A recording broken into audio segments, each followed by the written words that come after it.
Clearly, luck is a significant element in the game of Yu-Gi-Oh!, but so is skill. However, with archetypes taking over the game, one can be forgiven for downgrading the importance of skill in the current state of the game, both in the context of clever deck design and in the available number of quality play options one can make when playing a given deck. A number of archetype decks have what can be viewed as blueprint plays that are simple yet powerful and are almost inherently designed into the build structure of the deck. However, despite this reality, skill is always going to be a meaningful element in determining victory. So what decks take the most skill and strategic thinking to run? Obviously, before beginning, it is important to establish a judging criteria. For this list, both deck construction and deck operation matter. Basically, I evaluated decks on 3 merits.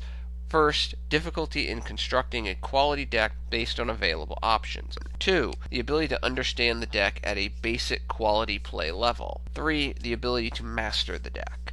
Also, the analysis focuses on all deck matchups, not just mirror matches, so sorry Teledad or Goat Control. Even if these decks could be reasonably constructed today, despite the existing ban list, they would still not make this list because these decks really only got meaningfully strategic in their respective mirror matches. Finally, only decks that can currently be constructed qualify, allowing me to evade potentially controversial possibilities like Empty Jar and Dragon Ruler. Alright, with that, let's get started. Number 10. DDD. Even without all of their cards in the TCG, DDDs still demand intelligent play to maximize their viability. While DDDs certainly have their share of blueprint plays, like all decks, the sheer number of different plays that can be made with the deck demand appropriate attention. Furthermore, the self-immolation aspect of the deck applies further pressure to ensure smart and efficient play. Number 9. Ritual Beasts. Overall, I don't find running a Ritual Beast deck as complicated as others may believe because it typically has a general blueprint for its plays that hide behind a more complicated facade. Basically, the major Ulti-Conahawk loop is a vast majority of the strategic nature of the deck. Master that loop and its intricacies and you have about 90+% of the strategy down. Of course, mastering that loop is certainly easier said than done. Ritual Beasts make this list because of the difference between knowing the basics and having mastery of the deck operation. With only one Ulti-Conahawk currently available, the importance of this mastery has fallen on hard times, so to speak, but still the information and skill gap must be acknowledged. Also, there is a level of awareness required due to what banished cards can still be summoned and what has to wait until next turn. Finally, it is also noteworthy that Ritual Beasts are inherently less complicated due to just an overall lack of moving parts. Realistically, they really only have 3 decent extra deck monsters and 5, maybe 6, depending on your perspective, quality main deck monsters and 2 quality trap cards. If Ritual Beasts received more support, they'd more than likely shoot up this list. Number 8. Zombie Deckout. Most of the strategy from Zombie Deckout derives from the fact that you really play without much of a net.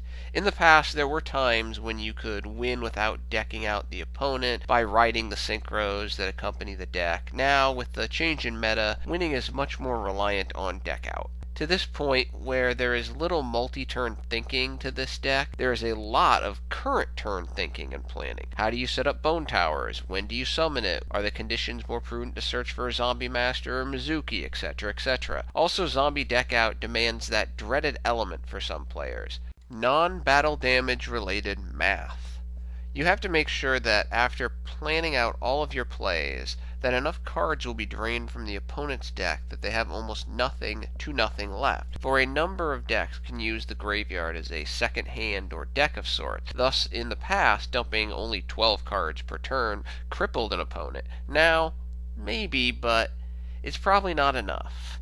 So not only do you have to know math, you have to have a feel for when to push your chips all in, and when to simply check, so to speak, by understanding your field and the opposing deck. Number 7. Spellbook Prophecy. When Judgment was legal, this deck was one of the most simplistic in the game.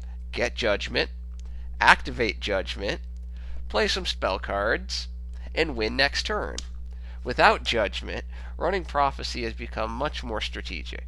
Just to mention a few decisions, now spell activation order means something. Planning out XZ monsters summoned via Book of Life definitely takes some actual thought due to the level additive effect. Knowing when to activate Book of Fate is also important, along with what type of spellbook to put back with Tower's effect. Without some long-term planning, one simply reacts in horror as Priestess remains in the hand with only 2 spellbooks keeping her company, and a blue boy sits on the field in attack position with limited to no genuine back row. Also, while spellbooks can move through the deck quickly, bad planning can lead to nothing coming from that advantage. Basically, it definitely takes a level of skill to plan out just how you're going to kill the opponent, because gone are the days when you can drop 2 or 3 priestesses and then proceed to nuke the opponent's entire field.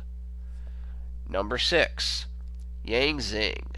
Last year, before the meta significantly changed, I classified Xing as one of the most competitive decks that no one played. Part of the reason for this lack of play is that it was common for a number of duelists to make mistakes with the deck, ranging from summoning the wrong Xing off another Xing's effect, not activating creation at the proper time, or even returning the wrong Xing to the deck with Path. Playing Xings requires not only ensuring your monsters do not miss their timing, but also putting the right Xings on the field at the right time, as well as knowing when to use their characteristic opponent turn tuning ability.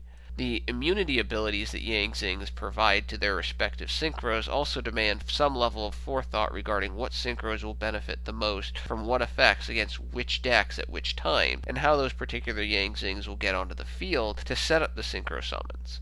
Also, in the current meta, due to widespread use of Solemn Strike, it is important to have a strong recovery plan when one of your key synchros gets struck.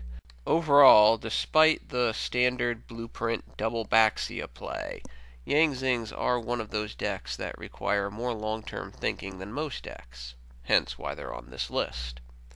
Number 5. Banish Psychic. Banish-based Psychic decks are one of those few decks that go against the Yu-Gi-Oh grain and are more investment-based. Instead of playing a card and getting something immediately back for it, this Psychic deck requires taking current turn negatives to, when set up properly, produce next turn positive. Plan properly, and this deck can drop huge boards on the opponent. Don't, and you're already halfway to scooping. Due to this reverse mechanic, this deck can almost feel like self-imposed psychological warfare, because even if you open the nut, so to speak, your initial board will not reflect that. Also, depending on your build, this deck probably has the most meaningful chain ordering in the entire game, where selecting the proper chain order actually matters. For almost every other deck, if 3 of your cards activate in a chain simultaneously, it really doesn't matter what order those cards resolve.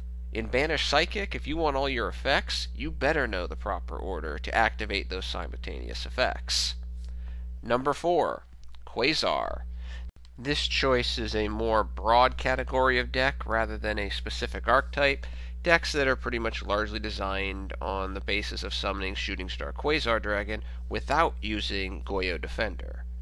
While anyone generally familiar with Quasar decks understands the most common play, Hyper Librarian first, then Formula Synchron, and then finally some level 5 Synchro that's not a tuner, what makes this deck strategic is what quality duelists do when this immediately straightforward option is not available.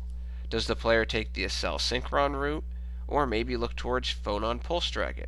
How many times will Level Eater's effect need to be utilized? What if Quasar is not available? Is it better to make a Crystal Wing and a Herald of Pure Light, or a Void Ogre and a Clear Wing? Or how can the decided upon goal even be achieved? The complications of the Quasar deck come from when the player is not able to make Quasar based on the typical 2-5-5 combination, but has to do it through some other alternative route, or even has to abandon Quasar in the first place, yet put some meaningful board on the field otherwise. This is why Quasar decks, I think, receive such a bad rap, because too many players play the deck as a kind of Quasar or bust, and don't understand that there are other options other than Quasar that your deck should be able to put on the field if the path to Quasar is not available. Number 3. Necros. One of the most important elements associated with quality players is how to effectively manage resources, and using that management to put yourself in a better position to win the game. What deck has always been reviled for its innately horrible resource management? Ritual decks. It is easy for those who have never played Necros due to a lack of interest or resentment to challenge that it is not a difficult deck to play. Unfortunately for these individuals, this belief is difficult to support, for experienced Necros players are well aware of how difficult the deck is to run properly, and even more so how difficult the deck is to master. When running a ritual deck that is not Cyber Angels, because that new archetype is just completely neutered any real level of strategic play, resource management is everything. Much more so than any other type of deck, and despite the advantages produced by Necros, most of the time the best an individual can hope for is to go +1, and even those times are still rather rare, even when Necros was at full power. Knowing when to play what ritual monster using what ritual spell is important to maximize resource management to ensure the existence of future plays. One could argue that this deck is even more difficult to run now than it was at full power, because with only one Eunuch, one Brainy, and no Shrits, Necros players need to be even more strategic in their plays because there is even less ability to limit the loss of advantage. Perhaps this is why Necros sees so little play anymore. The deck still retains a significant level of its former power, but it is now even more complicated to run properly, so people stay away. Number 2. When is Yu-Gi-Oh like chess? No, not when you're playing Archfiends or Sogi decks, but when you're playing Fabled Eunuch. One could make the argument that Fabled Eunuch is the most powerful monster in the entire game, but to properly use its effect, one must have significant awareness of what the opponent will do, and when adjusting hand size to maximize the usefulness of Eunuch's effect is appropriate. Also, one needs to know when to block and when not to block, because if the mindset with Eunuch is to try to block everything all the time, then one will see a lot more losing than expected. The level of strategy for a Eunuch deck has become increasingly more complicated in the last few metas, when the utility expansion of the graveyard, where cards can be voluntarily banished to activate various effects. I would have had this deck at 1, except there are not enough good hand manipulators and even fewer opponent hand manipulators, taking some of the strategic options away from this deck. Overall, say what you want about the rote behavior that afflicts a number of Yu-Gi-Oh decks, but a Fabled Eunuch deck will almost never be played the same way twice. Finally, number 1. Overall, Yu-Gi-Oh is a rather forgiving game in that you can make a mistake in the order you activate cards and still produce the originally planned outcome.